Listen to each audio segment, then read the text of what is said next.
Terima kasih Mbak Satya. Kita tiga dulu, Mas Mario, Mas Rehan, dan juga Mbak Satya. Mas Mario, terkait dengan apakah KPK juga mendalami terkait dengan BR ini yang diduga juga bermain ya di cukai, jadi tidak hanya soal bea masuk, kemudian juga pola suap menggunakan emas.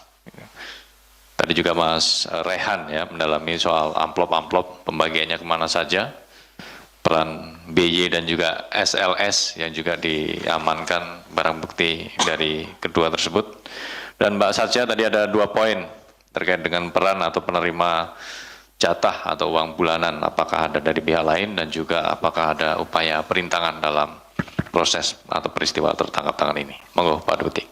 Baik, terima kasih Mas Jubir, terima kasih Mas Mario, Mas Rehan, dan Mbak Tasya. Pertama ke Mas Mario. Terima kasih atas informasinya, karena selain dari pertanyaan, Mas Mario juga memberikan informasi terkait atau pengayaan terkait dengan beberapa hal yang dilakukan oleh PT BR ini. Ya, sehingga tentunya ini menjadi bahan bagi kami untuk memperdalam nanti apakah apa yang disampaikan oleh Mas Mario ini di lapangan atau pada kenyataannya nanti bisa kita gali ya dari informasi tersebut terkait dengan masalah cukai dan lain-lain gitu ya, karena memang untuk saat ini masih terkait dengan tadi pengaturan jalur ya, pengaturan jalur. Jadi memang kalau ada informasi yang terkait hal lain dalam hal ini seperti cukai atau hal-hal lainnya yang terkait dengan masalah DJBC ini, kami sangat terbuka dan akan kami tindak lanjuti. Nah, 2 pertanyaan dari Mas Mario.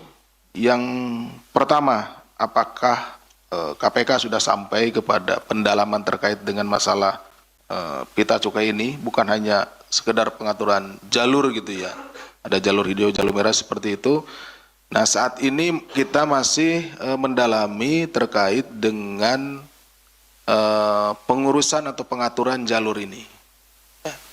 Artinya yang kita peroleh baik tadi bukti-bukti yang ditunjukkan kepada rekan-rekan maupun beberapa orang, ada 17 yang kita datangkan ke sini untuk diminta keterangan, itu saat ini sedang memperdalam terkait hubungannya dengan barang bukti yang ada, kaitannya kemudian dengan meeting of mind-nya. Karena ini kan konsepnya atau konstruksi perkaranya menggunakan pasal-pasal penyuapan. Artinya ada pemberi, ada penerima, ada sesuatu yang dikompromikan gitu ya. Atau meeting of mind-nya, ada pertemuan keinginannya. Keinginan dari pihak swasta, dari PT BR ini ingin supaya barang-barang ya yang di bawah naungannya gitu, yang masuk dari luar negeri itu tidak dilakukan pengecekan seperti itu, jadi bisa dengan mudah, dengan lancar melewati pemeriksaan di bea cukai ini. Tentunya berkomplot atau kemudian dengan para oknum yang ada di Dirjen Bea Cukai ini melakukan hal-hal yang melanggar aturan atau melanggar hukum. Nah, yang kemudian dari pihak dari para oknum ini di DJBC ini, mereka menginginkan sesuatu. Nah, meminta sesuatu imbalan atas apa yang mereka lakukan. Pengaturan-pengaturan tadi kan ada setting alat dan lain-lain ya, sehingga barang-barang tersebut, barang-barang yang milik PT BR ini bisa lolos. Jadi itu yang sedang kita dalami. Supaya apa? Supaya kita fokus dulu untuk pembuktian. Kita buktikan dulu untuk perkara yang pokoknya yang saat ini sedang kita tangani. Nah, namun demikian tentunya kami tidak akan berhenti hanya pada pengaturan jalur ini. Ini adalah pintu masuk bagi kami, karena seperti tadi disampaikan oleh Mas Mario, banyak informasi terkait dengan perkeliruan-perkeliruan yang ada atau dilakukan oleh para oknum.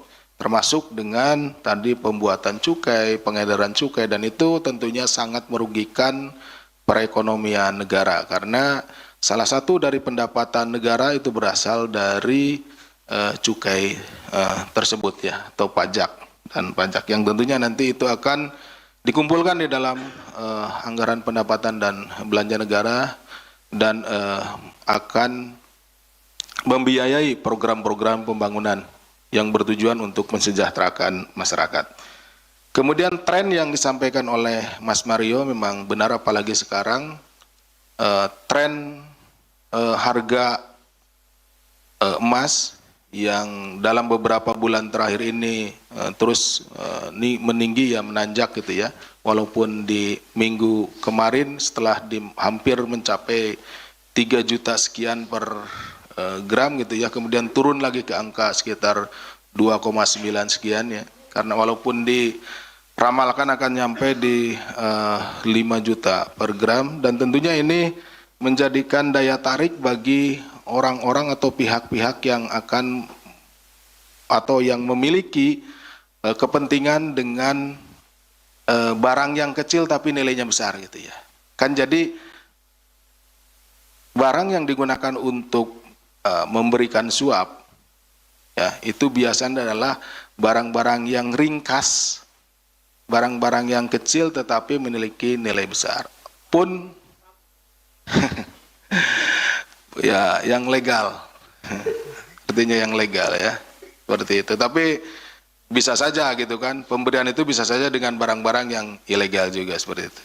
Nah, seperti misalkan uang, mata uang tentunya akan juga dipilih mata uang yang memiliki nilai tukar yang tinggi, seperti itu. Satu lembar misalkan mata uang asing itu berharga sekian puluh juta ya, gitu kan, atau berapa puluh juta gitu, berapa belas juta seperti itu, sehingga memudahkan bagi mereka untuk menggunakannya, membawanya mudah, ringkas, diberikannya tidak berat. Begitupun juga dengan emas, memang betul trennya seperti itu ya. Tentunya dengan beberapa kali kita melakukan mendapatkan barang bukti pada saat tertangkap tangan ini berupa emas, ya kita juga jadi aware gitu ya, seperti itu. Walaupun ada hal-hal lain seperti cryptocurrency dan yang lainnya, juga teman-teman di penyidikan di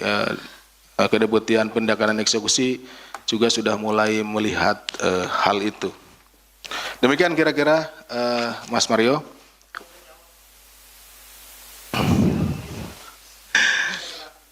Pergerakan kita khusus kalau untuk emasnya sendiri ya, kita melihat bahwa itu menjadi salah satu komoditas yang memang digunakan. Tapi untuk pembentukan timnya sendiri, pemantauan itu kan akan mudah kita melihat pergerakan harga emasnya gitu ya, seperti itu. Kita lebih fokus untuk saat ini, apalagi secara sumber daya manusia khususnya di dalam Kedeputian Penindakan ini masih kekurangan kita untuk penanganan beberapa perkara. Kita lebih fokus kepada penanganan perkara tindak pidana korupsinya.